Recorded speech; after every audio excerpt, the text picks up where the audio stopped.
and it'll be done by Zoom. And what the purpose of the music committee is, obviously, the music that we do here. Our renovation of grounds has to do with our building and the things that we might need with that. Our audio, visual, and streaming has to do with our service that's going out. Whatever catches your interest, would you let me or a board member know if you're interested? Because we're going to get this up and going. The only prerequisite for you is that you are interested in it and realize that it's on Zoom, and some of these meetings will be monthly, some will be once or twice. It depends on what the committee members think and decide that they have to do. This is a way of consolidating information so we don't have people running around saying, well, he said this, she said that, well, I thought I heard a good idea there. None of that. We've got it all down and in paper, and it just makes things run, a little more efficiently. So if you feel moved, the Spirit leads you to be on a committee, please let me know or a board member, and appreciate it very much. Thank you. I'm going to turn it over to Pam as per usual. Good morning. Good morning. And welcome to Unity of Burning. As we prepare to begin, please turn off your cell phones and put them away. My name is Pam Gallagher, and I will be your worship assistant today, in addition to having Belinda Huber providing our music, PowerPoint slides. Tom Allen is our video tech today. Anyone here for the first time? Okay. You will notice our activities listed in your bulletin. If you have any questions, please ask Reverend Jay, our board member, and they will be happy to tell you more. We have announcements. Remember, we reuse the jackets of our order of service throughout the month. Most of the current info is printed on the insert, and you are welcome to take it with you, but please leave the jackets. Feel free to pick up a complimentary July-August daily word from the back table. We are always collecting dry goods, toiletries, etc., to pass on to various Bernie groups to help those in need. There is always a container at the front door each week where you can put in any donations. Please join us for potluck lunch after the service today. You are welcome to stay, even if you didn't bring a dish.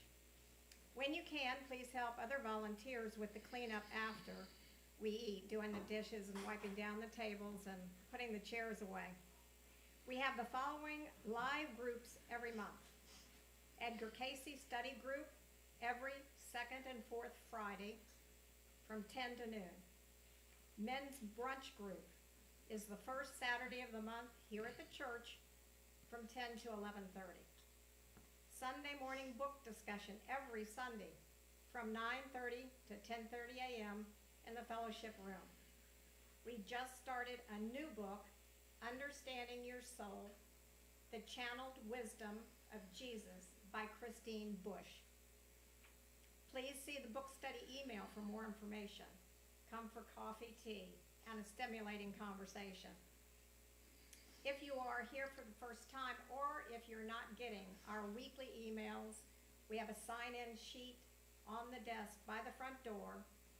And if you would like to leave your name and email address, you will be on the list to receive the monthly newsletters, weekly announcements about the upcoming Sunday service, and occasional reminders and special notices. If you have been attending and aren't getting notices, please put your name down again. You can unsubscribe at any time. Also, we are encouraging everyone to start wearing name tags again, since we have several newer people attending. We also have several things happening weekly on Zoom. There is information in the insert, which is in your bulletin. You're welcome to take that with you, and also on our website, unityofbernie.org. Please stand and we will sing our celebration song, 144, Now Are the Showers of Blessings.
conflict with other prayer requests.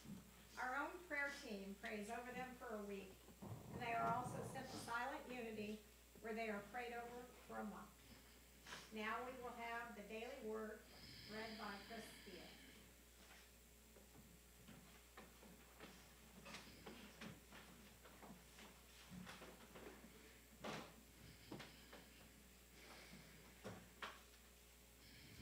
As we quietly and gently prepare for the reading of the daily word, we remember that we are in spirit with millions of daily word readers and churches throughout the world.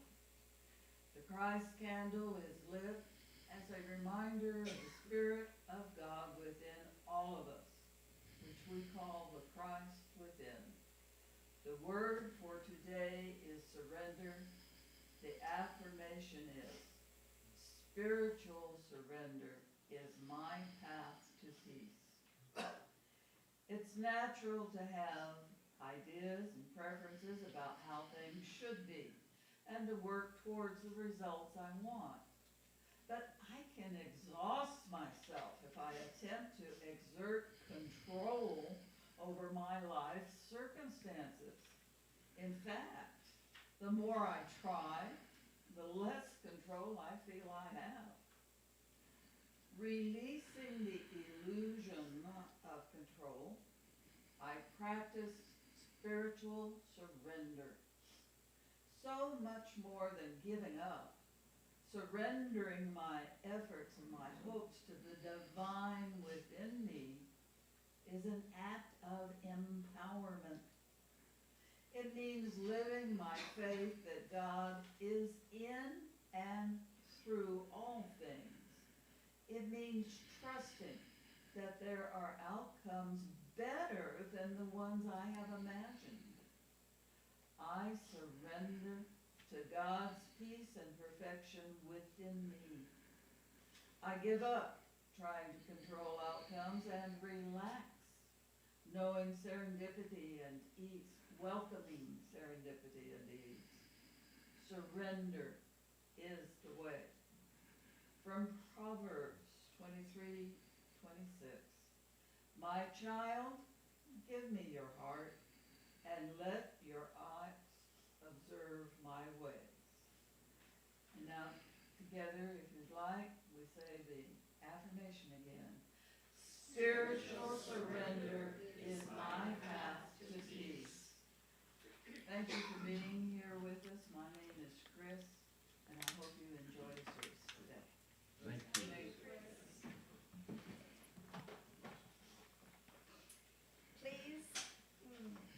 Please stand and join us in the miracle moment. So together, I am in forgiveness of myself and all others, and joyfully receive the peace that passes all understanding. I declare new life is mine now, and so it is. Remain standing as we sing our joy song, Open My Eyes That I May See.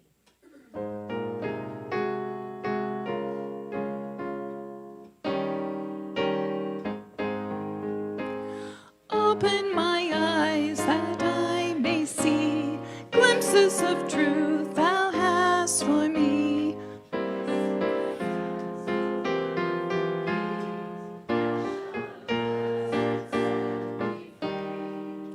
Silently now I wait for thee, ready, my God, thy will to see.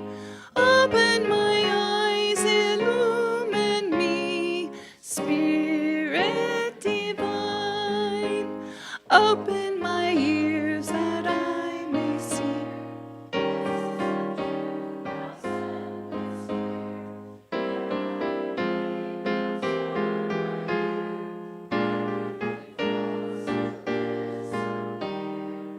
Silently now I wait for thee, ready, my God, thy will to see. Open my ears, illumine me, Spirit divine. Open my mouth,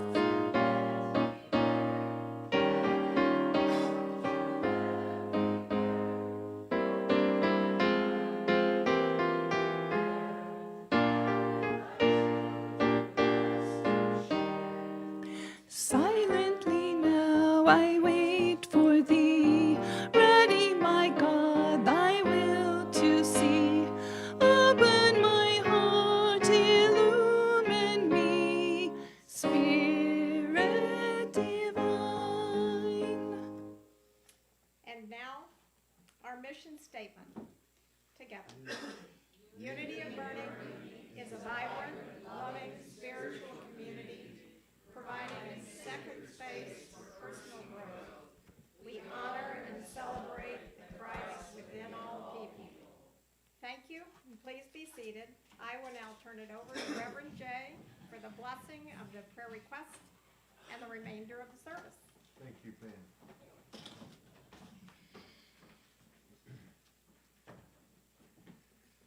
This is a time in our service where we bring forth our prayers. I've said that there's really no such thing as silent prayer. The Spirit within you knows what you need and what's on your mind before you give utterance. Those not my words, those are the words of the New Testament. And sometimes we forget that. We think we have to carry things on by ourselves. Unity of Burning is a praying church. We see the power of prayer. And right now, I ask you, if you don't, if you want to hold it in your mind, that's fine. There's a prayer card in the middle of your bulletin. You can fill that out, and it'll be set to silent unity. It'll be prayed over, first of all, by our prayer team and by me, and then for 30 days to unity. So feel free to write them down. Sherry's coming forward with them, and we'll pray over them, or if you keep them in the silence of your heart. Either way, prepare right now to release and find peace. Thank you, Sherry.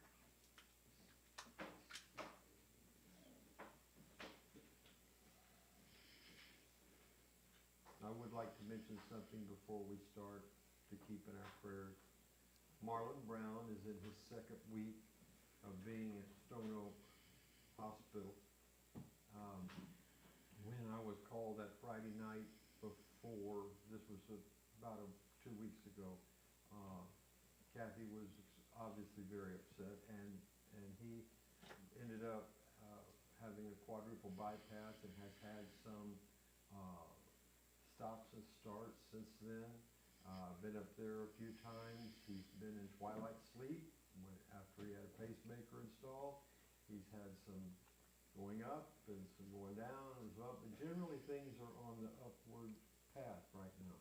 And Kathy and the family asked me for prayers and asked for our wonderful church to keep them in prayer during this time. Marlon was sleeping, but we prayed, and he squeezed my hand. He gave me a thumbs up, and I liked that. He's got a great attitude, and it's moving him through.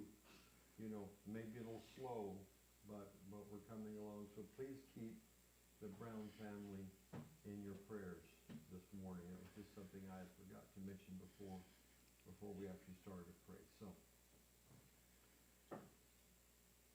loving and gracious and infinite, ever-loving presence, we give thanks that you are the light by which we see.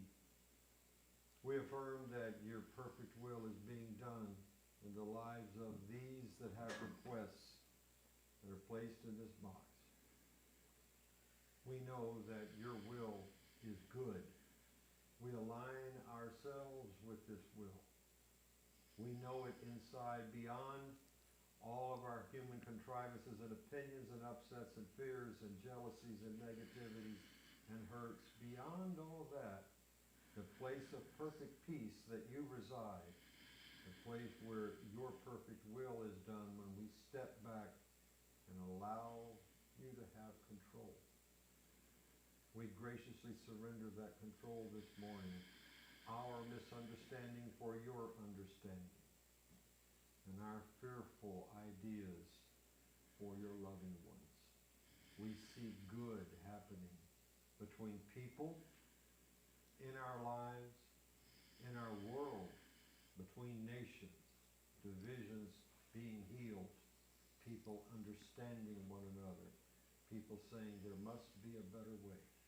And there is We affirm that right now. We know you are the Alpha, the Omega, the never-changing one, the one that is love always. We surrender to that right now. We claim our identity in you, and we see these things that we ask for being done. And so it is. Amen. Okay, I Rest in God by Netta Boyne. This is a meditative song. And before we sing, let's take a big breath in, filling up your lungs full. And let out everything. And keep in mind that there is only God.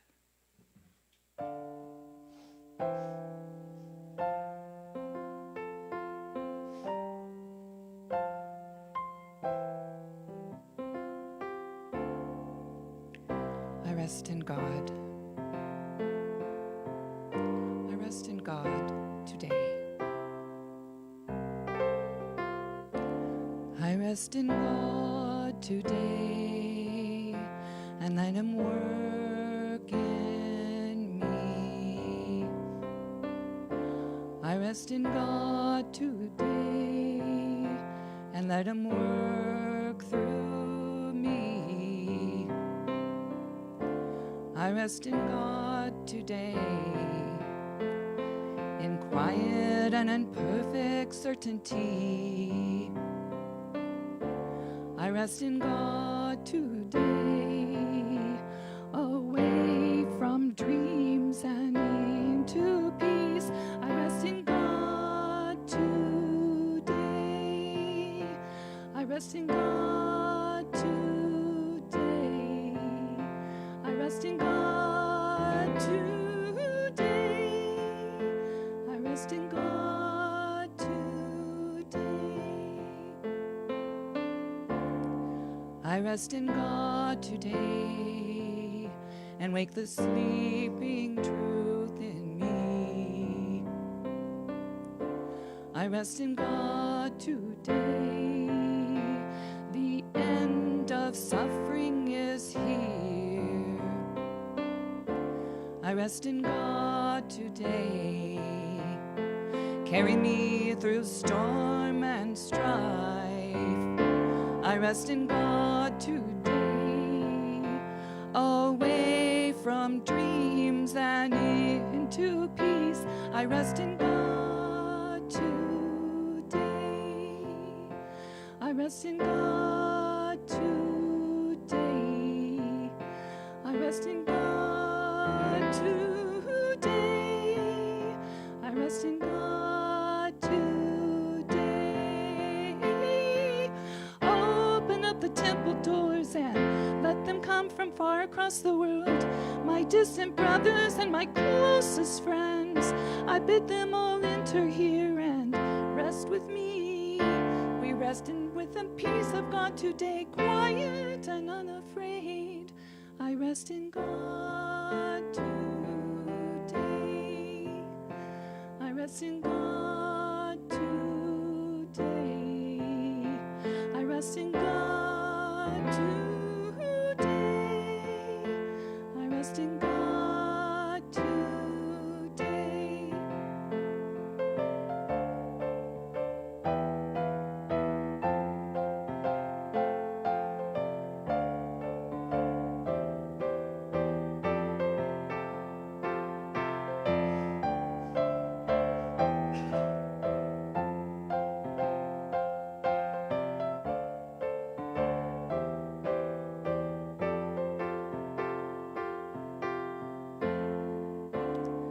We rest together here, and so our rest is made complete.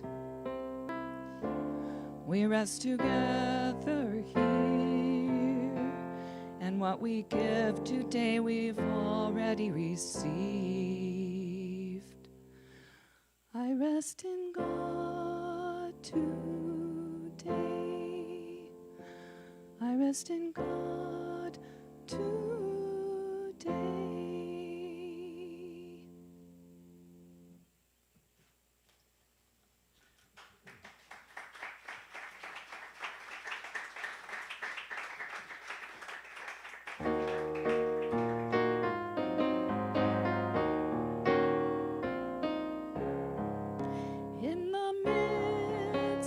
his children. It doesn't take very many, it can be just 2 or 3, and I feel the same sweet spirit that I felt of times before. Surely I can say I've been with the Lord. Surely the presence of the Lord is in this place. I can feel his mighty power and his grace. I can hear the brush of angels' wings. I see glory on each face. Surely the presence of the Lord is in this place. Surely the presence of the Lord is in this place. I can feel his mighty power and his grace. I can hear the brush of angels' wings. I see glory on each face. Surely the presence of the Lord is in this place.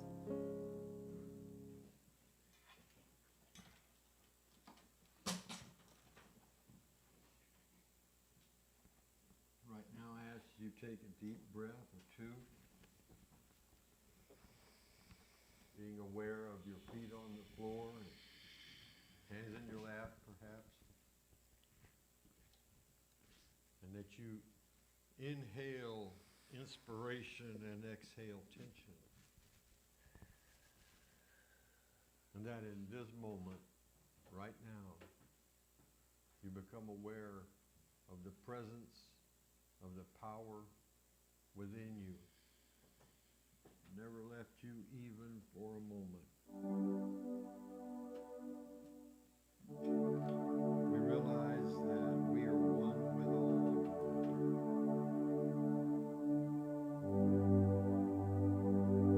We behold God most high enthroned. And that secret place is within me, and I feel that presence.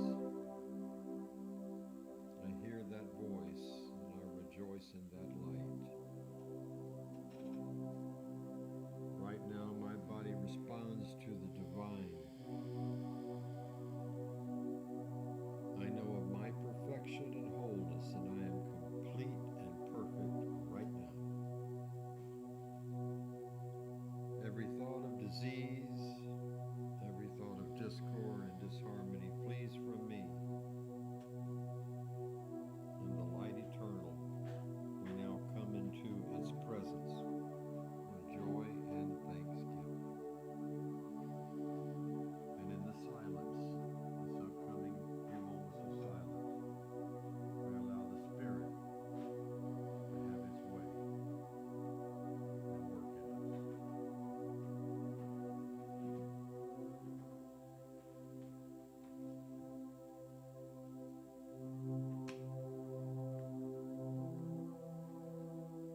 Well, good morning again.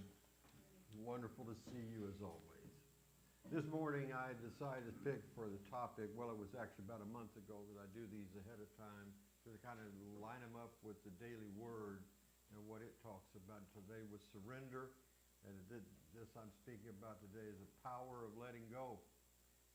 In our society, this is not something that we're taught a lot about. We're taught about the idea of getting more. Everybody wants to go out into this world, or it seems like everybody wants to go out in this world and get absolutely as much stuff as they can.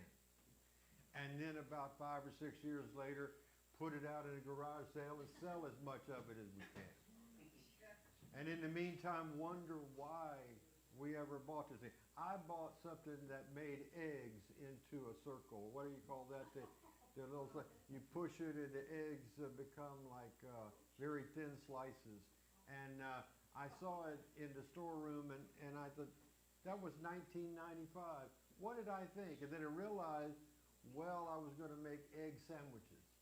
But the fact is I like it smashed up, not cut up. So what was that for? And I looked at all this other stuff. I thought, just the idea of acquisition. I looked at it and said, I have all this stuff. I must be wealthy. I must in some way be rich. No, I was burdened with it. Just like that.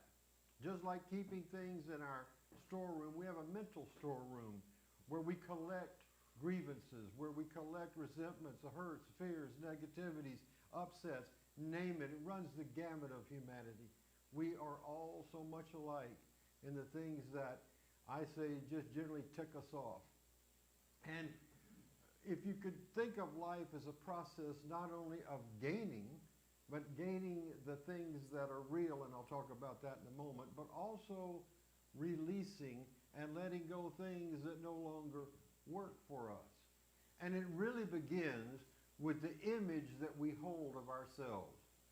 You know, I've watched this show on television called Hoarders. It made my storeroom look clean. To see what these people have, old milk cartons. Actually, it is an emotional illness, and they treat it as such, and I've seen that. The inability to let go. But do you know that in over 31 years of me doing this work, the main thing that I've run across folks doing is the inability to let go of the very things that are hurting them. They step on their own tail, and they cry out. Stepping on your own tail may be keeping a catalog of everything that everybody has ever done to you, remembering their names, the dates, the times, places, over and over again. And guess what? It embellishes as the years go by. The things that happen become even worse through the prison of memory, the prison of ministry. It's not that way, I promise. The prison of memory keeps us chained down. And this morning I'd like to talk to you in terms of release. And the first thing you've got to release before you release any of the stuff, or else you're going to resent it in some way or another, because you've got to feel right on the inside. That's something that we want to feel. We're doing the right thing. Am I really doing right by getting rid of my egg slicer? Am I sure I'm not going to need it? Am I really doing the right thing in letting go of what was done to me 15, 20 years ago? Excuse me.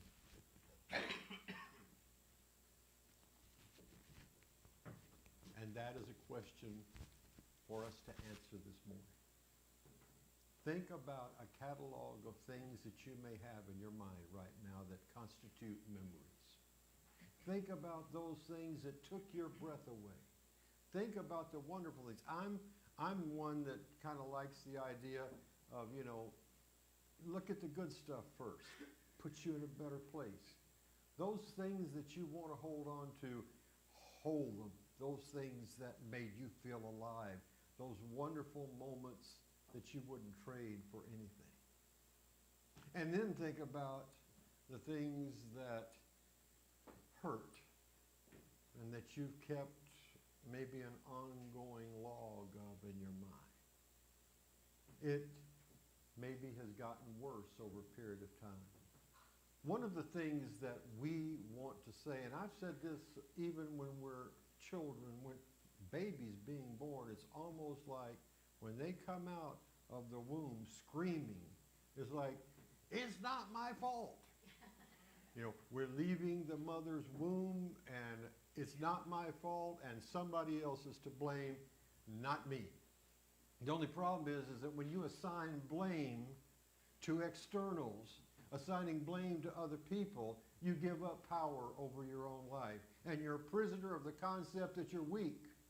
And I'm here to tell you today, you're not weak, you're very strong. And a matter of fact, you're the light of the world. If you've heard me any time over this period of time that I've been your pastor, and even before that, that when I was doing secular speaking, I always said, you own the power and it's there and available by choice. Don't let your choice be default. Don't let it be something that you fall back on because it feels comfortable. You know, the comfort zone is nice when you're sitting in a place like this and you feel that it's not too hot, not too cold, whatever it may be. The comfort zone is a very difficult place to live your life because growth happens outside of the boundaries of that zone. And the growth that can be yours is commensurate with what you're willing to give up about what you think about yourself. I get real excited about this because the idea was in my life that the only time I could ever experience true growth was when I let go a limiting idea that I had, that I could not do something, that I would not do something, that I dare not do something. Who set my limits but me? If I have them in memory, it was somebody who told me, you can, you can't, you should, you shouldn't. I am the cause of my life. And if I'm doing it really well, I let the Holy Spirit guide me, who doesn't want me just to walk through life or you to walk through life safely to arrive at the end of it. You're here to experience the fullness of life. I am come that they might have life and have it abundantly. That's the words of Jesus. And in this whole experience, really what you have to remember is that God is nothing but love and neither are you.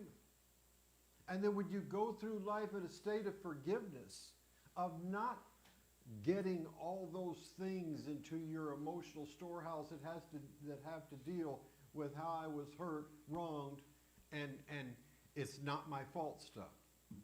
When all that can be reprocessed into fertilizer for a new beginning, how wonderful that is. The first daily word that I ever read in 1983 was, I can begin again. What did a man at my youthful age think he needed to begin again from? Well, there was a lie. There was a relationship that didn't work. There were family members to forgive. There were things that I knew, if this is right, and I remember seeing New Thought and reading it, if this is right, I have some work to do on me. And not only that, it's a lifetime project. And not only that, if it's done right, it can be fun. It doesn't have to be difficult. We equate success with hard work. And that's true. There's a lot of hard work that goes into what we call success in this world. But when you have success in dealing with yourself or other people, you're having a true success, one that recognizes that no matter what you or another person choose, you realize we're all in this together. And that what tends to separate us really doesn't matter. Think about it. I'm not talking about being, foolhardy and not locking your doors or getting insurance policies or all those things that we do on this plane. I'm talking about the memory, the choice-making part of your mind that sees your brother or sister as yourself. Then when you do that, you can love your neighbor as yourself. But see, if I can keep my neighbor at a distance, if I can say, That's him and her, and that's not me. I have no part of that.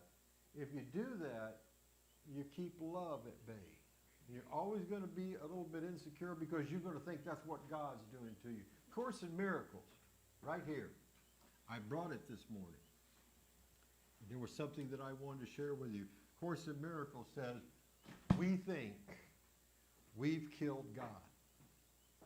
We think the price of being here is that somehow we let go and destroy God. We never did. That's a dream. That's the illusion. We think to be ourselves in this life, we have to destroy something or someone else in order to get ahead. And we see people who do that. One of the things that I love about this, and I very rarely read to you, this isn't really reading, it's just it's just the idea about something you can keep in your mind. The pause to receive the love. When you're angry, when you remember those things that hurt, when you can't let go, can you take at that moment the pause to receive the love? But the ego doesn't want to do that. The ego, it says, I have a lot of, listen to this line of grievances. Wait a minute. Counselors' offices, mine, psychiatrist's office, therapist's office are full of people who say, listen to this story. They've built a whole story around their suffering. How many people go to psychiatrists and tell them how wonderful things are? Well, of course they don't. They're going because they're trying to offload suffering. They're trying to get rid of it. And they think the way to get rid of it is go over it. And I'm not making a case here for spiritual bypassing and not saying what happened and all that. We're beyond that. This is a mature group. We're not silly. We understand that there are things that you have to do in order to help heal yourself.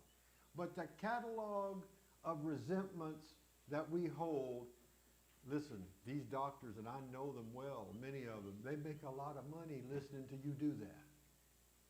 And what do they tell you at the very end of all that? The answer is always the same if the therapy is any good. You have to make peace with it, and you have to forgive them and yourself.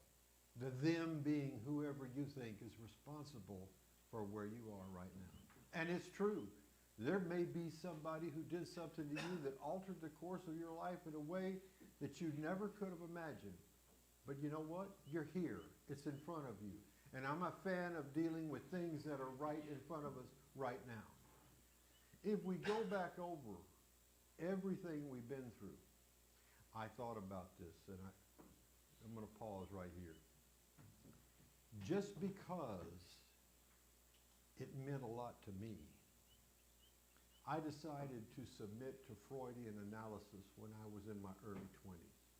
Did I have a complaint? No. Did I have any neurosis? Not inordinately. I was just pretty much an interested guy. My father was a Freudian psychologist.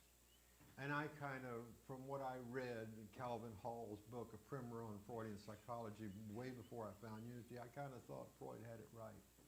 I submitted to that analysis. And I remember the elementary way it started. The doctor with the white coat, the beautiful wood paneled office, just the whole thing. And I was laying down. And he started in the most elementary way. He said, when I think of ball, what do I think of? And I said it. When I think of a gate, what do I think of? And I said it, you know. When I think of a car, what do I think of? And I thought, I'm paying for this? Then he said, when I think of my parents having sex, I said, this is making me uncomfortable. When I think of the first thought that I ever had about the opposite sex, I thought, he's going someplace. I submitted to that for a year to try and understand what made me be the way I was. What was I about? But I hadn't really gotten into New Thought yet. I wanted to unwrap the package of me from a clinical perspective, not knowing that the package has already been unwrapped by me, by God, by Christ, by what we teach right here. The divine maxim is know thyself. I knew myself when I was in that doctor's office doing something that was totally unnecessary, but I wanted to know about.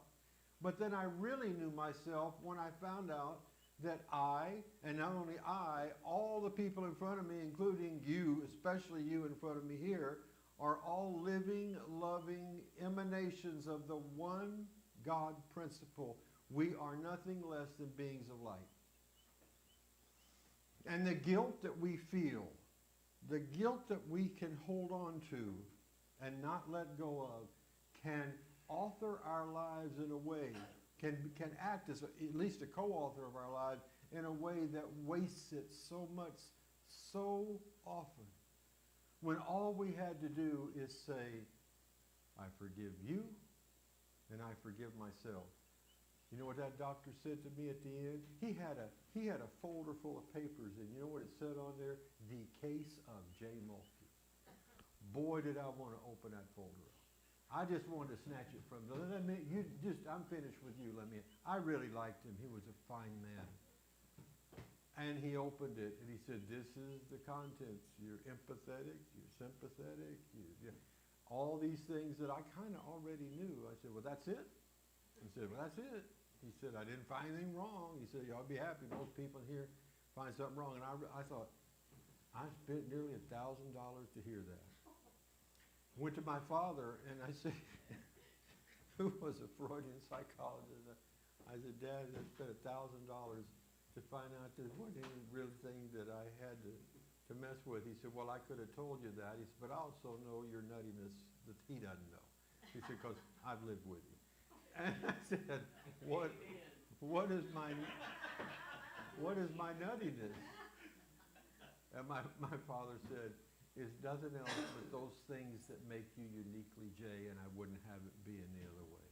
And he said, now are you finished? Can you make peace with it? Can you let go of an idea that there's anything you need to do with yourself except live your life in joy?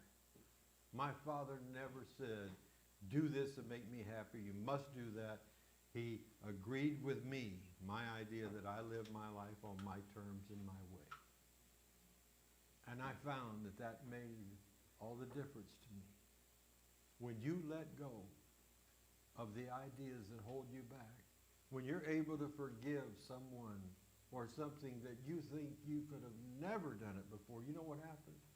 The ego may blanch for a moment, but you stand up taller inside because you were able to do something you didn't think you could do. Everybody out here in front of me can do what I'm talking about through one simple thing, the power of decision. Power of making a decision that you're going to live by the light of love rather than the heartbreaking ache of fear. We've all seen fearful people, condemnatory people, people that point fingers, people that say it's not my fault, people that collect resentments. It goes on and on. Have you ever seen any one of them that were truly happy? I haven't.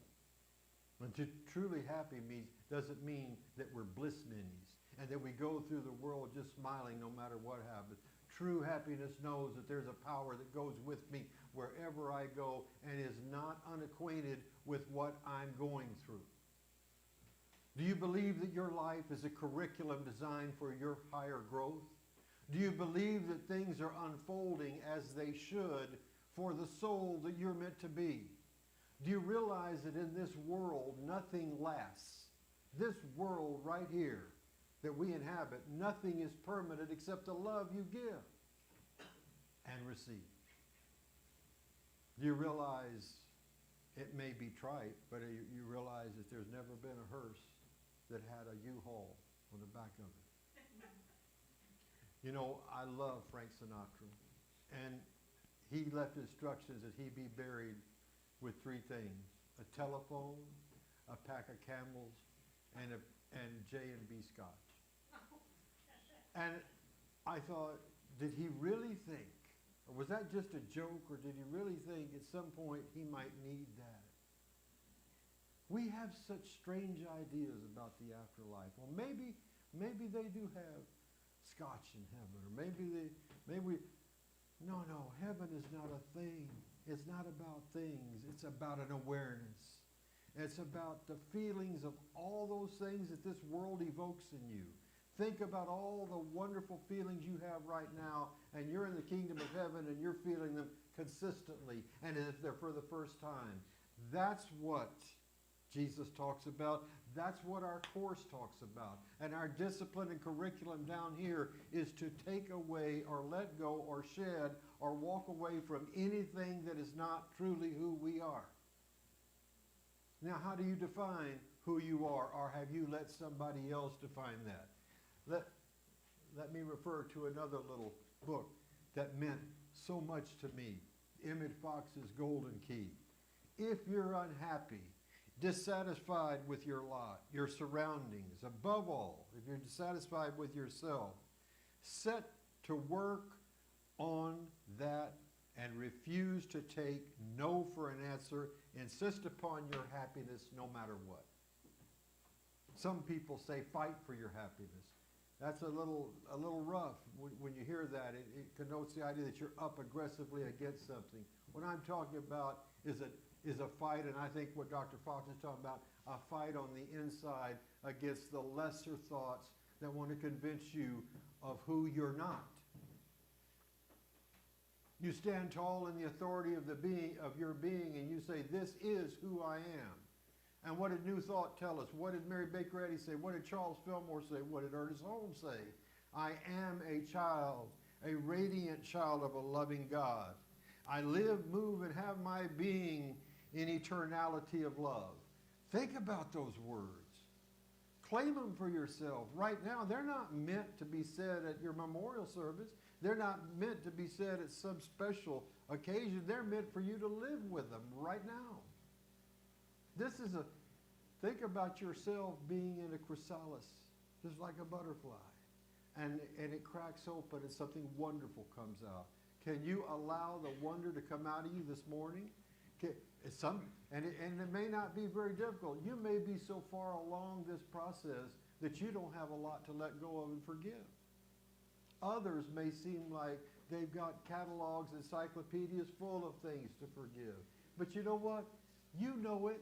And I've said at my famous 3 o'clock in the morning, I believe we know these things late at night when it's dark and it's just our thoughts crowding in.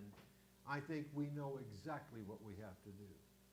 And I think that we sometimes resent it because we'd rather be right than happy. I'd rather let anybody else say anything and be happy than run around trying to catalog everybody's misstatements, misdeeds, and thoughts. You can't do it. There's not enough time. You're not in charge of this world. You're in charge of your inner world. The kingdom of heaven is within. Do you see something that continues to be repetitive here? It's inside you. It always was.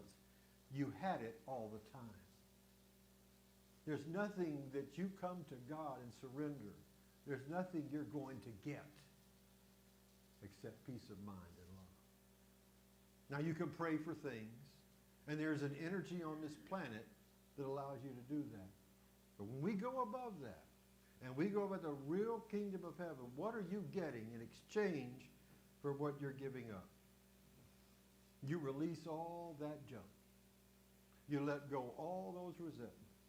You forgive all those people.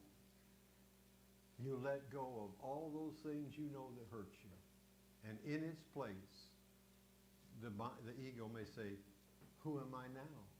If I don't have these things to define me, who am I? Don't do that. Let God define you. Let that spirit come in. Let that mind be in you that was in Christ Jesus, who thought it was not robbery to equate himself with God. The kingdom of heaven is within you. The power to let go and become is yours.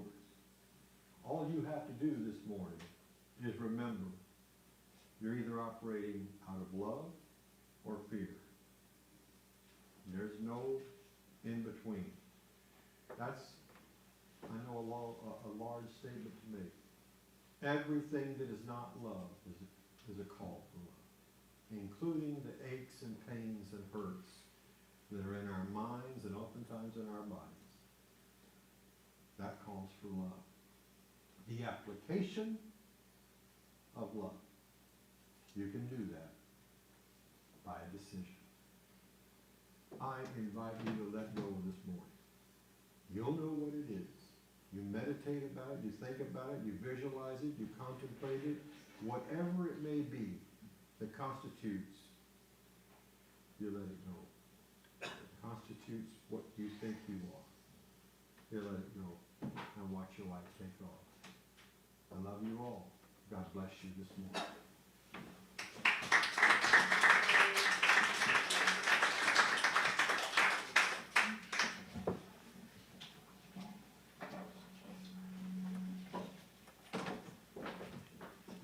Now we come to a time in our service that we ask you to give the best that you're able to give, because you know that our outreach here and what we do here is so important to lives of people. Do you know I get emails and texts from people that say, I live for your Course in Miracles class on Wednesday night. Live for it? I think it's a bigger speech, but say, I absolutely love it. And I want to go to a church. I wish I was in your town so I can go to your church. You see the difference that we're making. It's there, it's palpable, I feel it. And so I ask you to give the best gift of which you're able, knowing that it's going to a wonderful cause, knowing that you're helping grow this church from the outside, from the inside out. Those that may never come through this door being touched by what we do here. So as Javier comes forward, I ask you to give the best gift of which you're able. Thank you.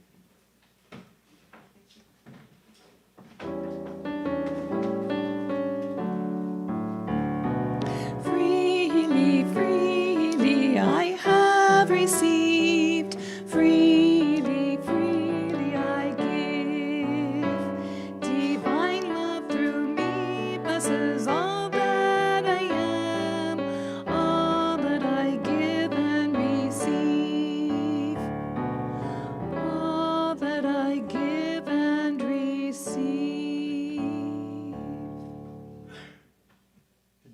Together with all the love in our hearts that we can access, we say, divine love through me blesses and multiplies all that I am, all that I have, all that I give, and all that I receive, and I sing it forth with my blessings and my love. So it is.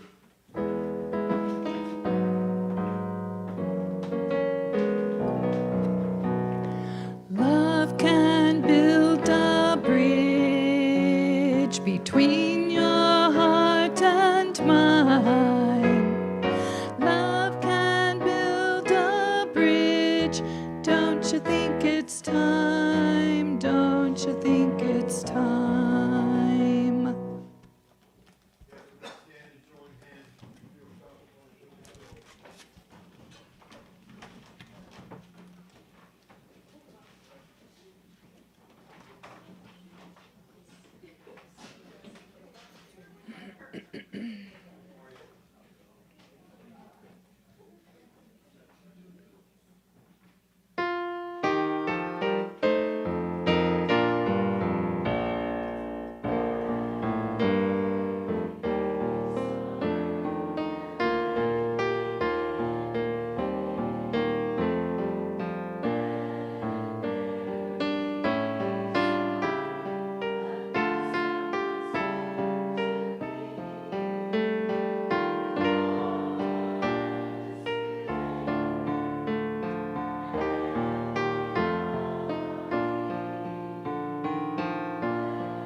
Hi, Maria.